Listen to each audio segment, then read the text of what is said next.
परम आदरणीय लता जी, आपको प्रणाम करता हूं, चरण स्पर्श। लता जी, जीवन में कई रिश्ते ऐसे होते हैं जिनका कोई हिसाब नहीं होता। न देने वाले जानते हैं कि क्या क्या दिया, न लेने वाले जानते हैं कि क्या क्या लिया। न कोई तोलमोल होता है, न कोई गिनती होती है, न कोई व्यवहार होता है, न कोई सीमाएं होती हैं। ऐसे रिश्ते जिनमें केवल आदर, सम्मान, अनंत प्रेम और श्रद्धा होती है, इन रिश्तों की संज्ञाएं नहीं होती। इन रिश्तों का कोई देह स्वरूप नहीं होता। ये रिश्ते अपनी परिभाषा स्वयं करते हैं। ऐसे ही एक अजरामर रिश्ते का नाम है लता दीनानाथ मंगेशकर। लता जी, आपको 90 वर्ष की हार्दिक शुभकामनाएं और अनन्य अभिनंदन। तुम्हाला वाढ दिवसाच्या अमित शुभेच्छा। वैसे तो आज का ये संवाद मैं केवल मराठी में करना चाहता था, शायद और थोड़ी कोशिश करता तो सिर्फ मराठी में ही कह लेता, लेकिन अपनी मराठी सुनकर कभी कभी मैं खुद डर जाता हूँ। उसे आपके सामने अकस्मात प्रस्तुत करना शायद ठीक नहीं होता। वो कहते हैं ना कि दोस्तों को अचानक डराना अच्छा नहीं होता। और फिर एक बात यह भी है लता जी कि मराठी हो या हिंदी, पंजाबी हो या बंगाली, अवधी हो या उर्दू, सारी भाषाओं में एक अजीब शर्त होती है कि केवल उतना ही कहो जितना शब्द कह सकते हैं। अब बताइए, जिन भावनाओं के लिए शब्द ही ना मिले उनका हम क्या करें? निशब्द रिश्तों को बयान कैसे करें? जैसे कि एक धुन होती है जिसका समय नहीं होता, एक आलाप होता है जिसकी भाषा नहीं होती, एक अखंड धारा होती है जिसका ना आदि होता है ना अंत, एक माधवी मदिरा होती है जिसका ना रूप होता है ना रंग होता है। इस तरह भाषाओं से मुक्त निशब्द रिश्तों के प्रशांत आत्मा की आवाज आप हैं लता जी। मैं मानता हूं कि साहित्य, कला और दर्शन शास्त्रों से हमारा व्यक्तिमत्व बनता है। वो हमारे चरित्र की नींव होते हैं। कवि, लेखक, शिक्षक और गुरुओं के द्वारा वे हमारे जीवन का अविभाज्य अंग बन जाते हैं। आज भी जब मन चल विचल होता है तब मैं बाबूजी की रचनाएं पढ़कर शांत हो जाता हूं। चंद शब्दों की कविता पूरे अस्थिर चेतना पर भारी पड़ जाती है। बस शर्त यह होती है कि मन उस कविता को स्वीकार करने की स्थिति में हो। मंदिरों में प्रस्थापित मूर्तियां और मेज पर रखी किताबों में यही समानता है।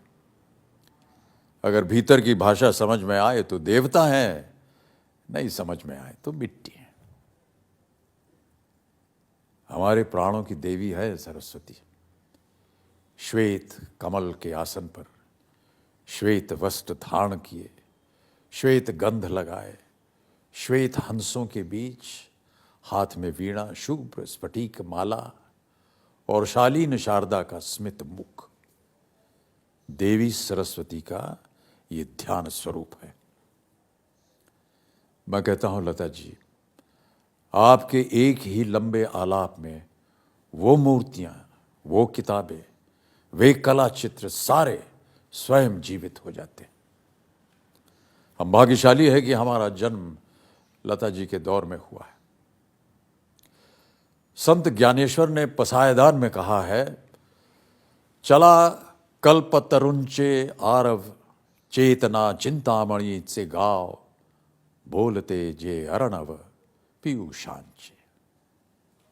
आज 8 दशकों से अधिक लता जी, आपकी आवाज ने संतों का काम किया है। चेतना के उस पवित्र प्रवाह का नाम है लता मंगेशकर। लता जी, कई ऋण ऐसे होते हैं जिनका विनिमय नहीं होता। It is impossible to reciprocate some credits and blessings. क्योंकि कुछ ऋण होते ही ऐसे हैं जब लता जी का कोई गीत सुनता हूँ, कोई गज़ल सुनता हूँ, कोई भाव गीत और भजन सुनता हूँ, तब मन अपने बंद कमरे से निकलकर लता जी की आवाज़ के साथ चल पड़ता है और फिर लौटकर जब वापस आता है तब उसी धुन में रहता है, उसी लय में रहता है, जैसे उसे किसी और संवेदना की ज़रूरत ही नहीं है।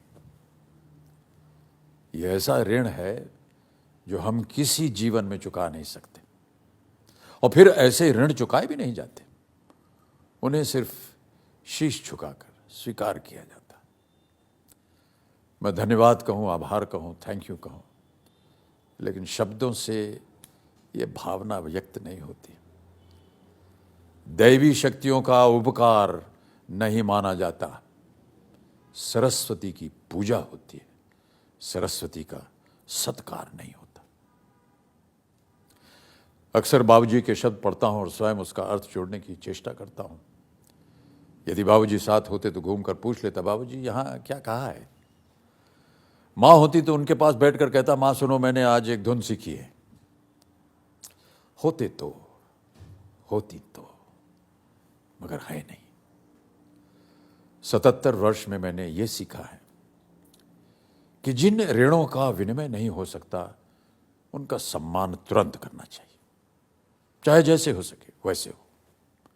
टूटे फूटे शब्दों में हो, चरण छूकर प्रणाम हो, हाथ जोड़कर नमस्कार हो, आधा अधूरा ही क्यों ना हो, लेकिन तुरंत होना चाहिए।